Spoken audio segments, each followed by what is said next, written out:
He stated that shortly after Ted Bundy was put to death in the Florida electric chair, that guards, including himself, would go into the room where the electric chair was located, and there Ted be sitting in the chair. He would not be strapped in or anything like that. He'd just be sitting there smiling at whoever came in the room like he knew a secret. When you'd approach the chair or speak, he'd simply vanish. At one point, the former guard said it got so bad that you couldn't get a guard to go into the room. Other guards began to report that they'd see Ted in the area of his former cell where, he spent the last hours of his life. Some claimed he spoke to them, and all reported he said the same thing, which was, "Well, I beat all of you, didn't I?" The former guard said the warden and the warden's staff went guard to guard and told them that any guard who reported what was going on at that prison would find himself out of a job, fired. Several didn't have to be warned. They quit after seeing Ted a time or two. And the former guard said Ted was not the only ghost at Stark haunting the prison. I got involved in a business venture back east. It was a family involved in the broadcast industry, actually, and I was brought into it by the daughter of the deceased patriarch of the family, who had been a very powerfully regarded individual in his community and had been extraordinarily successful in life, made a fortune. And also, there was a lot of contentiousness in this family, and she had told me that when her father passed away, he had said something to the effect of he hoped everybody would fight over the money that he left, which was to most of us, a huge fortune. Anyway, he hoped they would. Wait a minute. He hoped they would fight over it. Yes, he hoped they would fight over the money. Yes, that's what he had said. And in any case, I went back there to the home that her father had actually built by hand while he was developing this business. Right. And she told me that she had seen him there in the past 6 or 7 years since he had passed away. She had seen him there on numerous occasions, sitting on the front porch in a chair, wandering through the house. And turned out that her father had a propensity to hide money, bearer bonds, all sorts of very valuable things. He would just stuff money in a wall, and so on one occasion, she took me down to the basement of the house where there was a safe that was about half the size of a full-sized refrigerator. And she said, that safe's been locked ever since he passed away. We don't even know what's in there. But again, these people had so much money that if there had been $1 million in there, well, it would be nice to have another one. That was about it. And we weren't looking for money. We were looking for paperwork that would substantiate some things we needed to know about. So in this basement where the safe was, she said to me at that time, and I tried to open the safe and made sure the door was solidly locked, the handle was locked. I spun the tumblers to make sure that they weren't frozen and assured that the safe was locked solid. I basically said, well, okay, maybe a locksmith can open this thing up. And then she said to me, look at this right over here. And she took me about 10 feet away from the safe to a little cubby hole in the wall and a sort of open closet without a door. And she said, right here, up in the ceiling, I found $10,000 that he had hidden, stuffed up in the ceiling.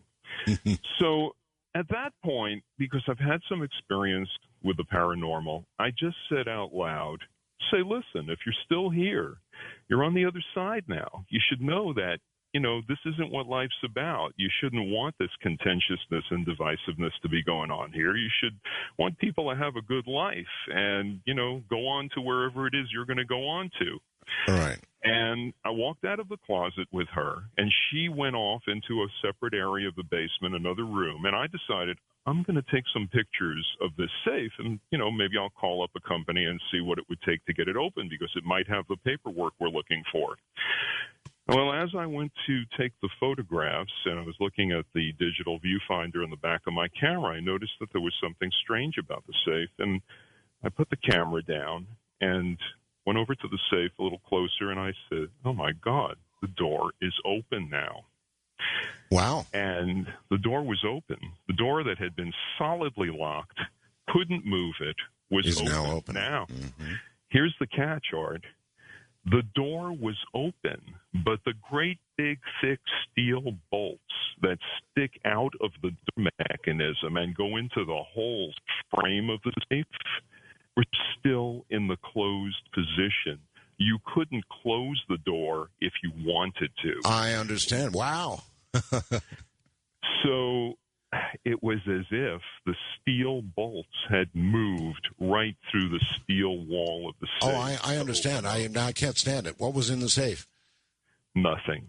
Absolutely nothing. And you know what? After all was said and done, yes. with this crazy group of folks, yes. I took it as a message from her father, and the message was, hey, buddy, there's nothing here for you either. And he was right. Oh, well, I guess he probably had a pretty good sense of humor. That's interesting and a little cruel.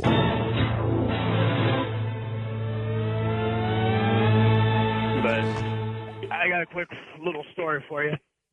My grandma, she passed away in 91.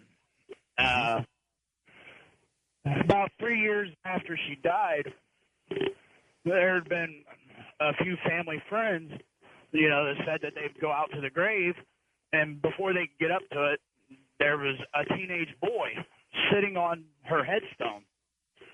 But he'd just take off running down over the hill. Mm-hmm. My grandma, where she's buried at, right beside her, she's the last one on that row. It goes down a hill, and there's a little bit of woods there. Mm-hmm. Well, after about 3 or 4 people saying something about it, I decided, well, I'm going to go out there, and I'm going to try to catch whoever's sitting there and, give them a piece of my mind. Mm-hmm. So I go out there, and I seen him. He was sitting there. He had his foot cocked up on, propped up on the headstone, and he was sitting there drinking a Coke. I started walking again. Over. Huh? I said, here we go again. It's, I just mentioned that it seems as though these spirits are caught in some kind of loop, doing the same thing again and again and again, and that's what this sounds like. Yep. Well, I got probably about 20 feet from it, and it hopped off and ran down that hill. Well, when it hopped off, I took off running after it, and I got to the top of the hill just as he was getting ready to go into the trees. He stopped, looked back at me, and smiled, and then just dissipated. Yeah. So I went back to my grandpa's house, and I said something to him about it, and he just kind of smiled, and he goes, hang on a second. And he went upstairs and came back down with a picture, and he showed it to me, and it was my uncle, her big brother that died in 88. Wow. When he was a teenager, and my grandpa said that the day that they buried my grandma, he walked over to my uncle's grave, because he's 2 rows over, and he said, well, Gomer, she's back in your hands. I need you to watch after her for me. My grandpa said that was your uncle just sitting there doing what I asked him to do, to watch over your grandma and take care of her. Which could have been said casually, but then was accepted as an eternal job. See, that's a little scary when you think about rolling over to the other side one of these days, that you would be in this eternal loop doing the same thing again and again. But then again, maybe it's not the real human spirit doing that. Maybe it's just sort of an echo of what was. It's easier to think about that way.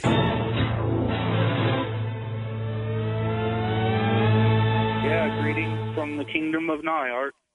Greetings, Gary.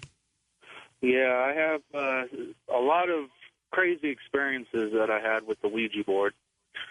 And I wanted to tell you about an experience that I had where I was, at this point in time, I was about 17, and I just moved to Houston, Texas, to stay with my mom. And I was at this time using the Ouija board quite often, and I was using it by myself, and it worked. And I was talking to. Why were you using a Ouija board? It was interesting because it was working for me, and I was able to, however that it works, it was working for me using it by myself. Okay, I'm not clear. I would love to understand. Why would anybody use a Ouija board by themselves? In other words, what were you trying to gain from it, or learn from it, or why?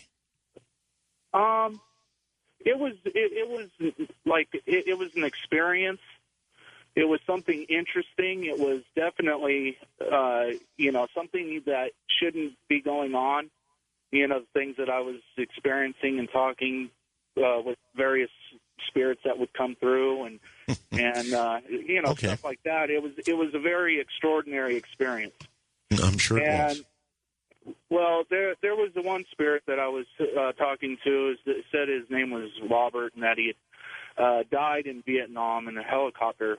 He was shot down and died in a helicopter. And I asked him to show himself to me one day, and he said, I had this model airplane on a shelf, and he told me to look at this model airplane, and he would show himself to me. And a little bit goes by, and I see this little ball of light appear in front of this model airplane, and it pulsated dim and bright and dim and bright, and it did this for about 15 seconds or so, which was, at that time, that was pretty spectacular, seeing something like this happen. And he told me that that's what spirits are made of, is energy, and that's what I seen was the manifestation of the energy coming through, and that's what made the ball of light. Well, this is where the spooky part comes in. It still scares me to this day when I think about it. But I had this one spirit, called itself Baal, and if any people out there know anything about the Bible or whatever, Baal was a Phoenician idol, and I didn't know this at the time because I'd never read the Bible or anything. He was just a freaky spirit, but he was always very dark and very evil in what it would say. It'd come on the Ouija board, and it'd pop in intermittently, throughout my time that I used the Ouija board. He'd pop in and out, and I didn't like him. He was very evil and just downright nasty. And I was thinking about seeing this ball of light that this other spirit had shown himself to me, and I said, okay, Baal, you think you're so bad. Why don't you show yourself to me? And he said, not now, but later you will know me when you see me. And I said, okay, play your games or whatever, because the spirits that come through on the Ouija board, they play a lot of head games. And about 3 days later, one of my morning rituals was I'd get up in the morning and I'd have a cigarette, and the one row wall was a row of stained glass windows looking out to the street. And I'd have a cigarette and I'd watch people walking their dogs and the cars go by. I was on the corner of a four-way stop. And catty corner to me on the other side of the street, there was an old man in a brown leisure suit. And he was walking, and I was thinking to myself, geez, why isn't somebody with this guy? Because he looked like he could fall over at any time and, break an arm or a leg or a hip or something. He was that old. Okay, we're way short on time here, Gary, so you got to wrap it up quickly. Okay, well, make a long story short, I went to flick my ash, and I looked back up, and this old man was standing at the edge of my yard. In just a blink of an eye, he went from across the street to standing in front of my yard, looking right at me. And he smiled at me, and when he smiled, his grill opened up into like shark's teeth, it looked like. And it scared me, and I hid myself behind the wall, and a few seconds later, I peeked out, and he was gone. And I ran back in my room, got on the Ouija board, and Baal popped on, and I said, what the heck was that? And he said, that was me. How do you like me now? All right. I appreciate the story, but not the casual use of the Ouija board. And I will tell you that I had an experience with the Ouija board that I won't relate here on the air, and I won't talk about it, but I will tell you this. The kind of casual use that you just heard that man describe of a Ouija board is probably... it's the worst thing you could ever do. So I don't know. I hope you weren't casually listening to him. I hope that you never play with a Ouija board. I hope you never, I'm afraid that a call like his might encourage somebody to do it. It's dangerous. Trust me, folks, it's dangerous. So of all things that you might do or think of doing, don't play with a Ouija board. And that's probably a good place to end this night. Let's go all the way to Nebraska and say, James, you're on the air, Ghost to Ghost AM. How are you, Art? I'm very well, sir. Yeah, the story I was telling Tom was about when I was probably about 9 or 10 years old. I lived in a house that was an old, I would say, from what I was told when I was younger, it was an Army recovery hospital. Uh-huh. And my brothers remember seeing when they were younger, down in the basement, people all bandaged up, reaching out to him as if to say, help me. Yes. And one of the other things is that when I was also younger, we lived. The house, unfortunately, is no longer there. I would have loved gone through it nowadays to see what we could get. I always remembered having a feeling of being watched from. We were like in the center room, and then there was a room off to the right of us, off to the east, that also contained our bathroom. But I always felt like something was looking at me from the darkness. Something probably was.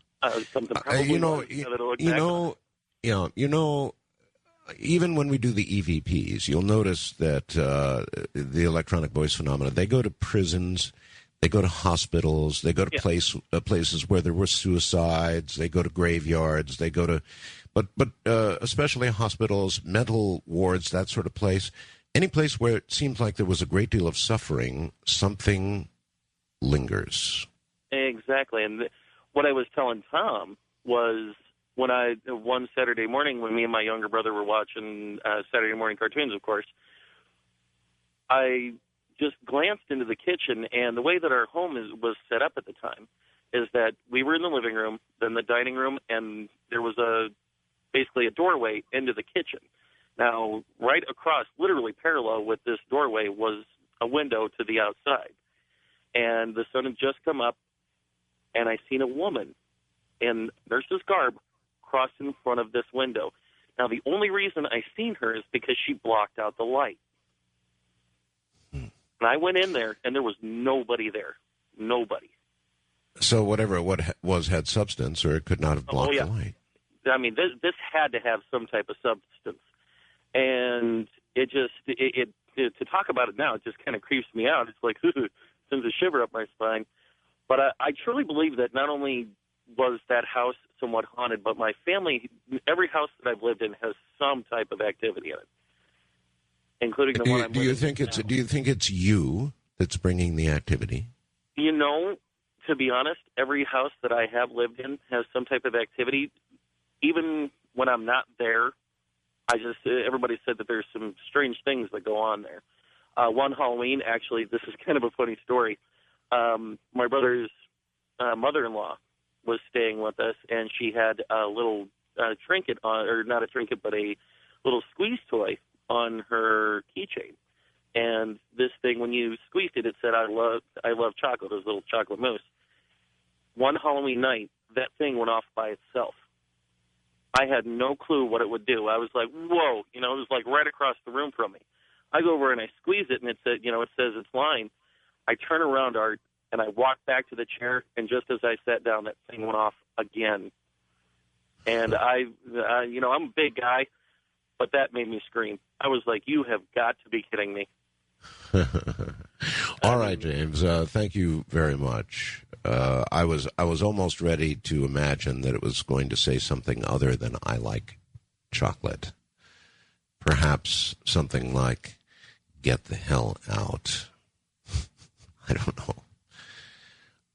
The one thing you can't deny as you listen to all of these stories, and they will line up throughout the night, is that they're real. These things are real.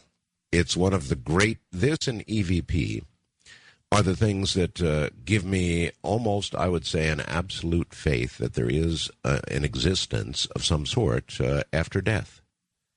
Now, some of what you're hearing is not exactly comforting regarding the nature of life after death. But, well, there's an interesting question for a lot of you. Given what you've heard tonight and what you will be hearing through the night and what you've heard with EVP, if that indeed is the existence you can expect after you die, would you prefer the great nothingness? Just when I thought I was crazy, a ghost began visiting me every evening. I could not tell anyone because they thought the stress of the accident caused me to imagine things. The visiting ghost arrived with a bump in the night. This began the signal that my ghost was arriving. Fear gripped me. I'd hang on to the Bible in terror. Over the next few months, I realized whatever I was seeing was not going to harm me. My fear started to disappear. I accepted the ghost for what it was. My journey of insomnia began. I'd go to bed, same time every night, lie awake for the bump in the night to come, watch the ghost come through the window and float around the room. When the noise came from the ceiling, when that started, the ghost would cry softly and go through the ceiling. This would go on for a few hours every night till dawn. I decided if I was crazy, then so be it. In desperation, I sought an answer. My answer came to me one evening. I decided to set up a video camera in the attic and have the feed come through to the TV in my bedroom. I'm the most fortunate woman in the world, as I have people that love me. I asked my son to help me do this. He doubted me, but agreed to help set up the video because I could see he loved me and wanted to help me resolve whatever I was hearing. The first night came with the video in place in the attic. The ghost arrived, crying and weeping, floating all around the room. When the noise started, I jumped up and switched the video camera and TV on. Within minutes, I saw large rats. I saw very large roof rats. Gosh, why did I say cats? Running everywhere in the attic. I sat on the floor crying, knowing that I was hearing something very real. I felt the ghost touch me as a brush as dawn came. The first night, I forgot to push the record button. Next evening came. I was like a little girl with a deep secret, and I could not tell anyone till I had solid evidence the next evening.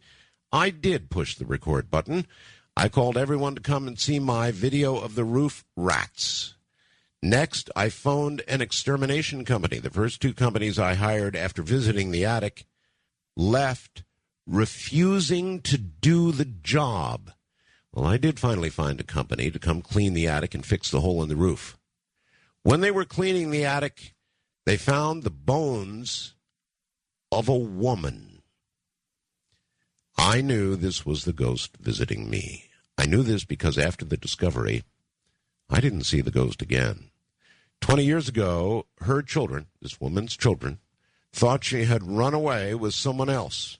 It just wasn't true. Her husband had murdered her and put her in the attic. Her husband had died years before. Her children were amazed to find out what really had happened all those years ago.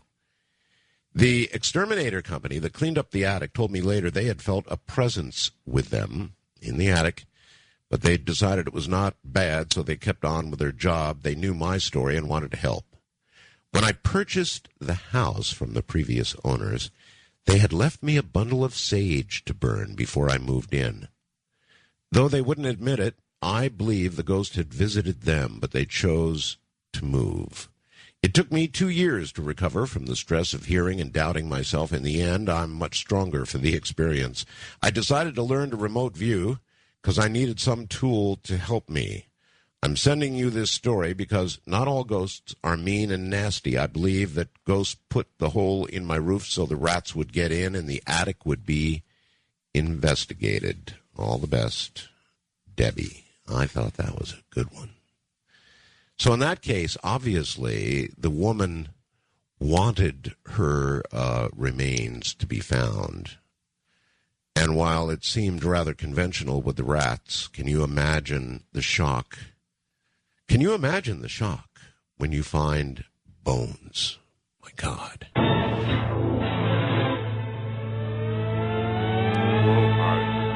Hello. I'm fine. I'm glad to speak to you. This is the first time I've ever spoken to you. What I've got to tell you is really strange. My aunt, this was years ago, Lived up in Sault Ste. Marie, Ontario, and our family lived in Toronto. This is one very cold winter.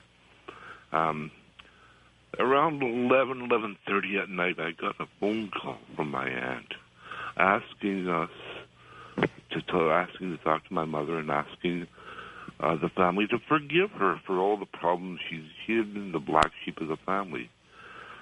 And, we told her we loved her, and then, of course, we forgive her. Mm-hmm. And it didn't make much sense, but, you know how your families are when you have a black sheep that sort of wants to make up.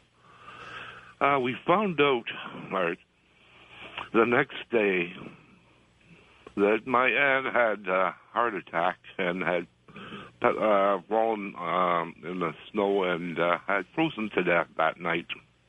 Oh, my God. But the problem was that she had done it around 9 o'clock at night. So obviously that call was made from elsewhere. Yeah. Got it. These kinds of things do happen, and I'm very curious. So what would you advise people out there about Ouija boards? Well, first of all, there are several good books out there. If you're really determined to use one, read the books on it first. The best thing to do is to, one of the most common questions, if you get a negative-oriented spirit, one of the most common questions that it will ask is, can I come in? And never think that it's referring to coming into the room or into your home or whatever. When it's asking that question, it's wanting to come into you. And you always say no. And if you get a question like that, I would suggest that you stop and don't mess with it anymore. Okie dokie. Thank you very much for the call. There are many out there who probably ought not mess around with this kind of thing at all. It's very serious. It's not a joke. A Ouija board is simply an instrument, in my opinion. Now, it may be a particularly powerful instrument, but you can invite these sorts of forces in with or without a Ouija board. And my advice to you is, don't do it. Like an unwelcome in-law coming to visit, it might not leave. West of the Rockies, you're on the air. Hi. Hi, Art. How are you? Okay. Where are you? I'm in Reno right now. Reno, KOH. That's right. Yes, this story happened to me, I would say it was 91, 92. I don't remember the exact date.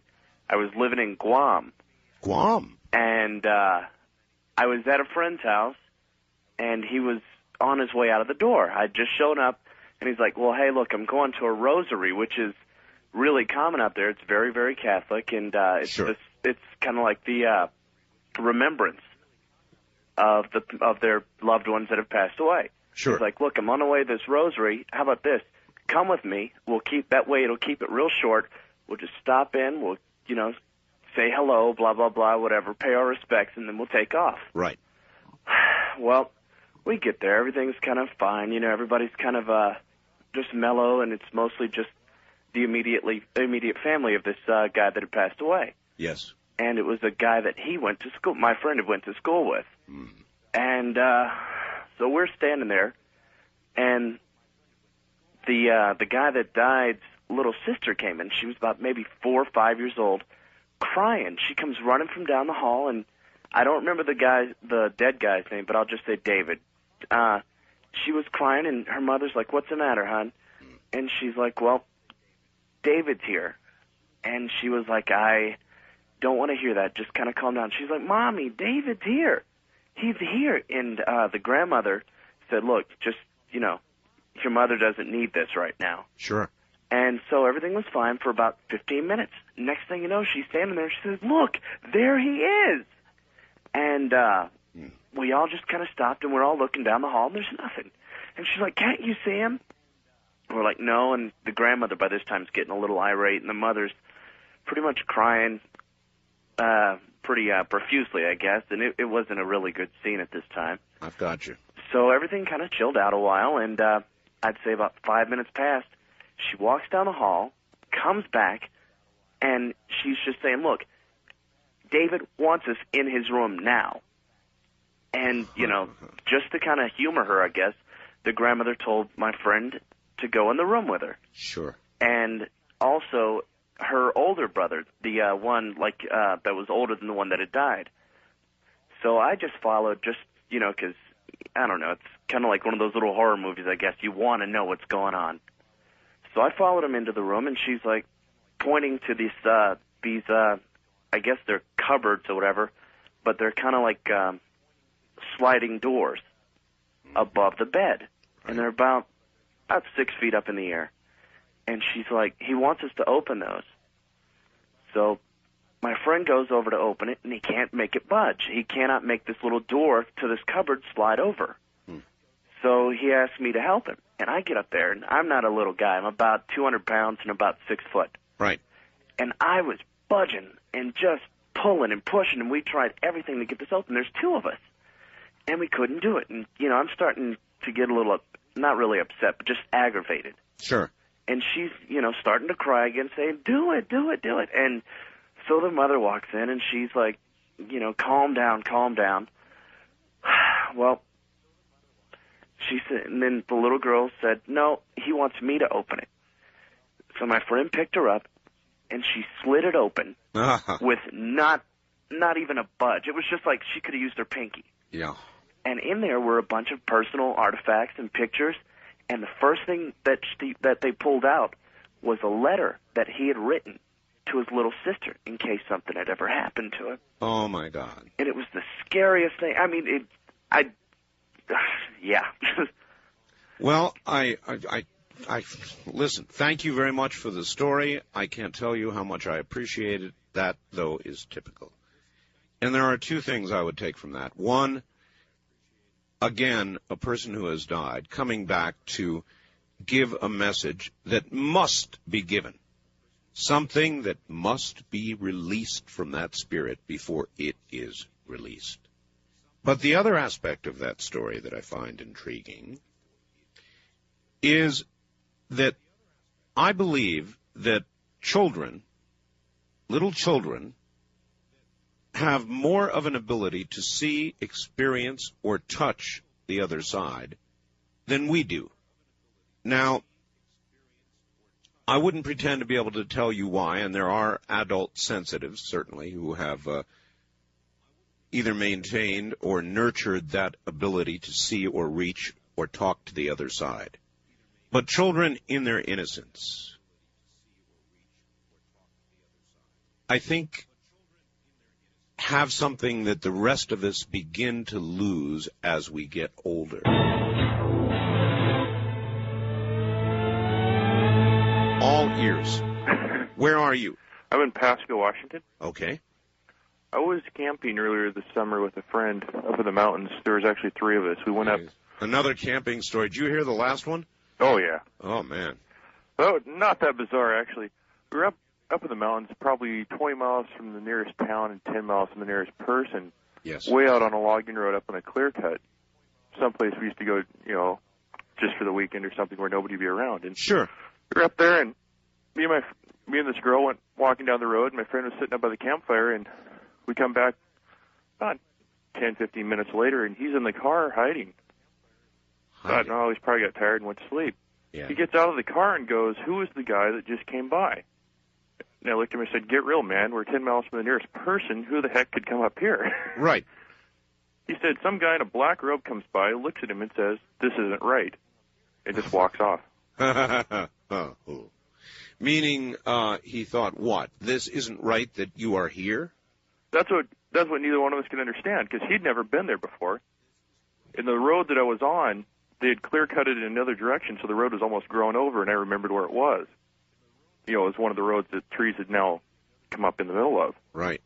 And we had no idea what the heck he was talking about, and he just kept going on. Somebody came by and said, this isn't right. He just kept going on and on. So finally we just left because he was just going ecstatic about it. That's weird, all right. That's very weird. And so you just never found out anything more about this? No, he still, I mean, every time I talk to the guy, he still goes on about this. He still thinks I had somebody up there with us. But where we were, it was impossible for anybody to have found us. I mean, it was one of those places, if you were to get hurt or something, nobody would find you. Well, I guess that's one of those things you're going to have to wonder about your whole life, huh? Apparently. I have another quick one, if you don't mind. Very quickly, yes. I worked in a plant up in a little city up north of here called Lake Stevens. Actually, it's on the other side of the mountains from us. Right. And I was in working one night. It was a Prestolog plant, and it was very noisy, so you wear earplugs. Mm-hmm. And all of a sudden, I heard somebody call my voice. There was only two of us that worked in the plant, so I figured it was the other guy, and he was out on the forklift outside. So I went outside, and as I'm going out, he's coming in and said, "What did you want?" There was nobody around. He said the plant had been doing it ever since they had built the plant. It's done that. One person will hear somebody call their name, and the other person will come in as the other person's going to look for the other one. But nobody could figure it out. Well, it's just, it's in line. Thank you very much for the story. It's exactly the kind of thing we're talking about. Art, my father died of cancer in the summer of 1992. Now, I'm in the Navy, was stationed in Maryland at the time. I knew he was ill, but the cancer spread to his spine unexpectedly and caused him to become incapacitated literally overnight. My wife and I had to travel to the hospital in Florida. He was so incoherent by then that I never got a chance to speak to him one last time. He died a few days after our arrival, moments before we got to the hospital on that particular day. After paying my respects and comforting my mom, my wife and I left the hospital. We entered an elevator that was going down to the lower parking area. Suddenly, the elevator began going up and stopped on the next floor. The door opened, but there was no one in sight. Also, there were no stairs that anyone could have exited by. The doors began to close and then opened abruptly as if someone were blocking the entrance. This happened several times until my wife finally said, "Okay, Preston, knock it off." The doors closed. The elevator took us to our desired floor. I feel this was simply an attempt by my father to let me know that he was there, that he was okay. Just thought you'd enjoy the story. Thanks. James in Honolulu, Hawaii.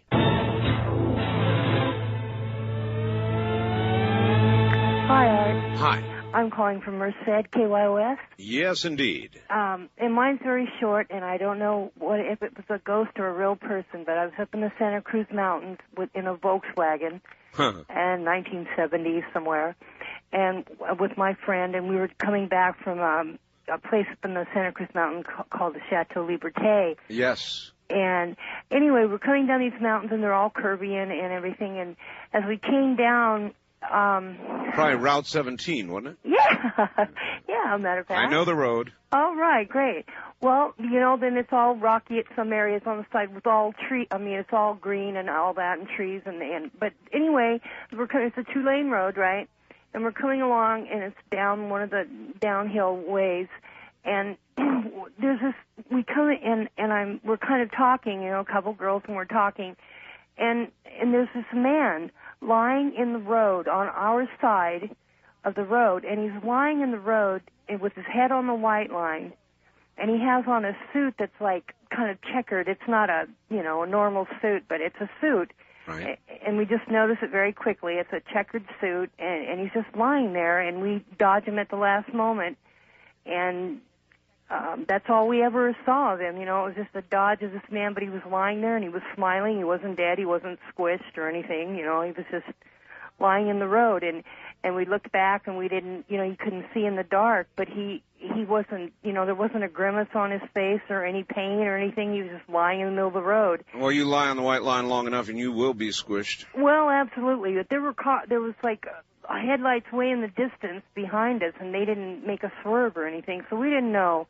And one other really quick thing is my mother grew up in the hills of Virginia, and she told me lots of stories. They had many sisters, and 7 sisters. Anyway, they were coming home one night, and their mother through the woods, if you can imagine coming home through the woods at night, but they did it all the time then.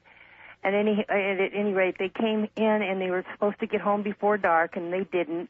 And there was a little creek-like thing that they had to jump over, and it was small enough to jump over. But when they jumped over, it was dark, and they were afraid of getting wet and getting in trouble. And as they jumped over, a match lit underneath of them out of the middle of the water. Yeah, there are many stories like that from them. All right, thank you. Thank you very much. All right, take care.